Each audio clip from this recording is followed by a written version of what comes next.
সংসারে টাকা কামায় কে? বাবা। একটু জোরে বলেন না।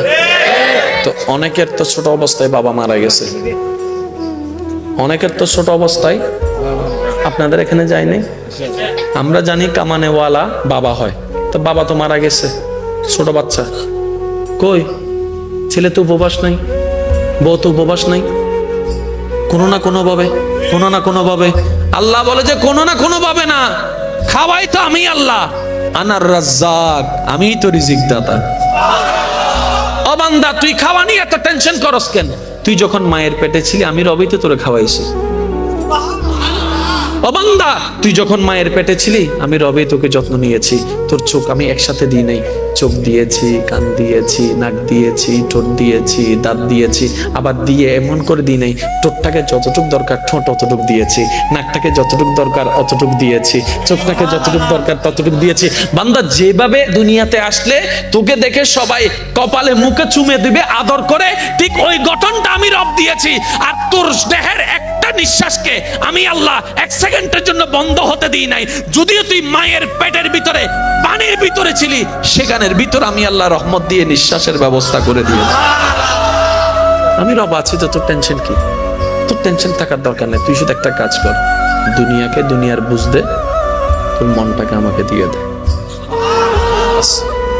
দুনিয়াকে দুনিয়ার বুঝ দে, মনটাকে আমাকে দিয়ে দে। এবার বলেন, ডেইলি কয় ঘন্টা? 24 ঘন্টা।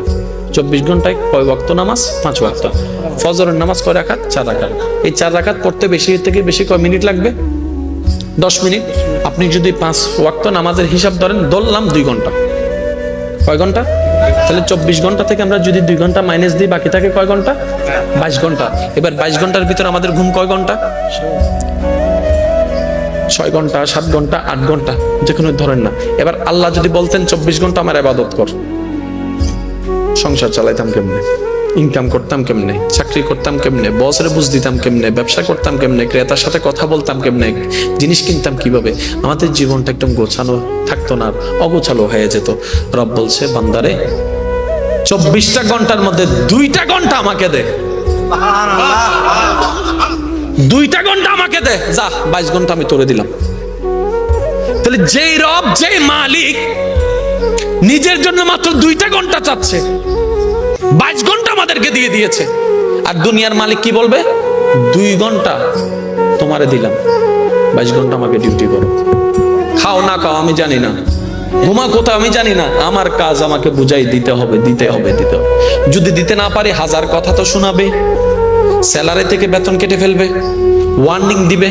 কিন্তু ওই রহমানকে একবার দেখেন না, শনিবার মসজিদে যাই না, রবি সোমবার ভুলে যাই, মঙ্গল বুধ বৃহস্পতিবার খেলার চালে কাজের মধ্যে ভুলে যাই, বৃহস্পতিবারও যাওয়াটা হয় না। যখন শুক্রবারে জুমার নামাজ পড়তে যাই, ওই মসজিদ থেকে রব আমাদেরকে বের করে দেয় না, বরং রহমত দিয়ে আমাদেরকে বরণ করে নেয়। আসেন ওই রবের দরবারে, উপায় নাই তো। দেখেন, জেলখানায় যত প্রকার আসামি আছে, এখানে 2 ধরনের আসামি আছে যদি আমি ভুল না করি।